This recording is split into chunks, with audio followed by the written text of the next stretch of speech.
Welcome to Rex Talk episode 12. This particular episode is dedicated to all the job hunters. As I promised earlier, we'll discuss about how to crack interviews. It could be engineers, it could be MBAs, it could be chartered accountants, it could be anyone, it could be any interview. The top-notch interviews, maybe civil service examination or SSB or multinational companies, anywhere when you go for that. There are certain things we have to remember how to crack the interview. Every aspirant thinks about various aspects. We should always understand people who appear in an interview may not be selected. The people who are rejected are more in number than being selected. Why it happens? What makes a student, what makes a candidate rejected? Or what makes him selected? Let's discuss about these whole aspects today. During my 18 years of career, I have interviewed thousands of people, thousands of students, thousands of successful students, and hundreds of people, professionals. Even in my institution, I have employed many people. I've interviewed them. I have enough experience, a lot of experience I have in that. What goes into the selection procedure of a candidate right from the beginning of the time of interview. An interviewer knows that person could be selected or not. So what makes a person, what makes the interviewer feel the candidate is deserving or not deserving? Let me find out the factors which influence the selection. Let's take about a common interview, maybe in a multinational company. A salesman, a sales executive, or maybe a sales manager. Two aspects, sales executive and a sales manager. Two entirely different positions of the same field. A sales executive is a person who needs the common knowledge about the local area of a business. What's the business the person has been involved in, or what he sells and what he buys, what the common man wants, the buyer, the customer wants, and what he sells and what he likes to use it. He should know the local language, and he should know how to interact, and at the same time I would use the word impress the buyers of that particular product. Where it comes to a sales manager, that person should have the strategy involved in them, how to create the business. The strategic marketing plans he needs, that he has to develop such business so that his sales, his team could survive, to thrive in the market, thereby the company, the organization can get a lot of benefit. At the same time, the sales volume can be improved. These two candidates cannot be interviewed the same pattern. Questions could be somehow, a few questions could be the same, but at the same time, the way of asking questions, the way of stress between these two will be different. Each candidate will be given a different stress level. A stress level doesn't mean you have to argue with the person, or you have to shoot the question so fast or so quick, so abruptly, just confuse. No, that's not the way how interviews plan to, or the strategies of interviews while asking questions. They always pinpoint the factor of what is the confidence level of the person, the degree of confidence of a person while entering the room. An interview room is, we call the acronym we call it is a panic room. In one way, it is correct. And this panic room is termed that because the person who comes inside brings a large amount of confusion and the stress, the nervousness, all put together, it brings in, I think he cannot perform. Being nervous during an interview is a quite natural humane quality or trait, I would say. There is nothing problematic, or there's no problem, objection from anywhere. You have to accept, you have to face an interview board, so you could be a little bit nervous. But nervousness drives you to do all the errors which you never wanted to do. You're driven by nervousness because you are full of nervousness that cannot make you selected. Nervousness has to go, because a person becomes more nervous means who, maybe she or he, does not have adequate knowledge or adequate way to perform it. The difference between interview, there are many people who clear examinations quite easily with a high mark. At the same time, they cannot clear the interview. In the same fashion, they clear the examination, they cannot clear. So why this difference happen between these two? Examination is based on clear-cut absolute knowledge, how appropriate, how correctly you are answering all the questions. Here a skill is not analyzed, whereas an interview is based on your skill.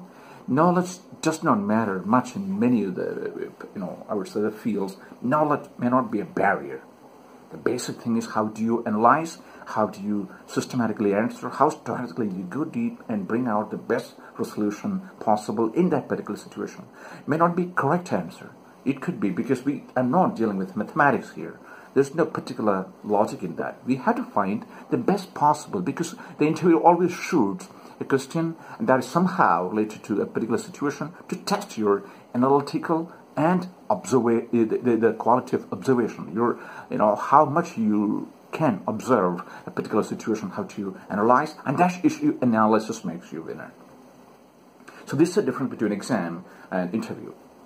For example, a medical doctor. A medical doctor enters maybe for to become a doctor in a well-known hospital. He will be interviewed by senior members or maybe the experts, and the person who enters may not have enough experience, but he's MD or whatever the source, whatever the educated degree required, he is qualified for that. So here, he may not be extremely good at communication skill, and he may not be, an absolute wonderful speaker or orator. Here, in this particular profession, the interviewer looks out for the person's depth of knowledge and how brilliantly he carries out. He may not be, the interviewer may not be thinking about, or the board of interviews may not be thinking about how wonderful orator he is, communication skills may not be that much required, but his deep knowledge in the profession, because that is directly proportional to the life of the person. Whereas a person who is an MBA, who goes to a place to become a manager, here his knowledge is a part, what he studied, what's his educational qualification, this all on one side, but the top priority is his excellent communication skill and how brilliantly he puts the strategy and how it brings out the best solution in a particular thing, particular situation or particular question has been answered by him. I hope you understood the difference between this way. Each profession takes a different variance of interview. You have to prepare for that. So what is the basic parameter for anyone who goes to a place to get selected? How do you understand that you will be selected? Depends on how well you like that profession. Because there are a few things we have to understand. Do you like the profession you are entering? You're trying to being interviewed for, and at the same time, how well you prepared for that. It cannot be tutored by someone if you do not have a particular liking. If you don't desire to become that. There are many cases like somebody questions you that you can become, and you try to do that. I don't think so. That person likes it. If you do like it, if you really enjoy doing that work, whatever the profession you chosen, so the selection process will be much faster. Whereas you copy from someone, you try to meet the interviewer, you try to enter, and you answer questions just because somebody else has cleared the particular interview, somebody else has become maybe a colleague, maybe a peer, or maybe a neighbor's son. Anyone cleared, so you also wanted to do. And here the selection may not be, I would say, may not be more than 30 to 40%. You cannot assume, you cannot ensure that you would be selected. So these parameters has to be quite clearly understood before entering the room that we call panic room or the interview room. An interviewer always likes to select because he interviews, or maybe the people, the panel, the jurors, they always like to, because being an interviewer, I always think the same. While interviewing, I always think that to the time which I'm utilizing, I need to find the best professional, the best possible, the best probables. I mean, there's lots who are in front of you. There are, hundreds of resumes in my office. After that, when I look at that, whenever I try to study this for people, I mean, I find maybe I would say 2 or 3% could be selected. And out of that, 1% or 2% might be selected. So why? Because 97, 98% people, the candidates, do not deserve to be selected. Because I find there is one particular block, that's the psychological barrier they have. They do not like what they plan to do, but at the same time, they like to do in such a way, it could bring more money, or maybe something else, that feel they don't like it. They cannot become experts. So here is the question. Are you really enjoying doing that work? If you do not like that, you cannot answer, because In an interview, if you do not give one or two answers correctly, or you find appropriately, that doesn't make you reject in the particular interview. You'll not be rejected on that basis. But which way you have, performed, your performance matters. Take, for example, I'm talking to you right now. If I'm confused, if I do not have a particular specific knowledge, and at the same time, if I do not know how to present in front of you, perhaps there won't be any value of this conversation, or this particular discussion, or particular episode. We have to consider that way itself. I cannot, and I should not be nervous this time.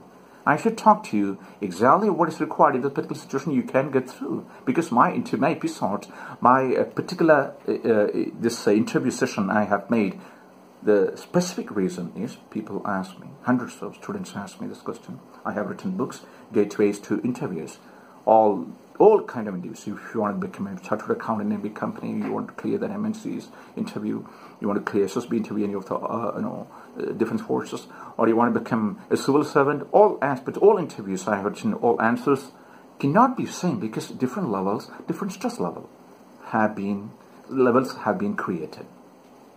For another example, it is civil services, an entirely different spectrum.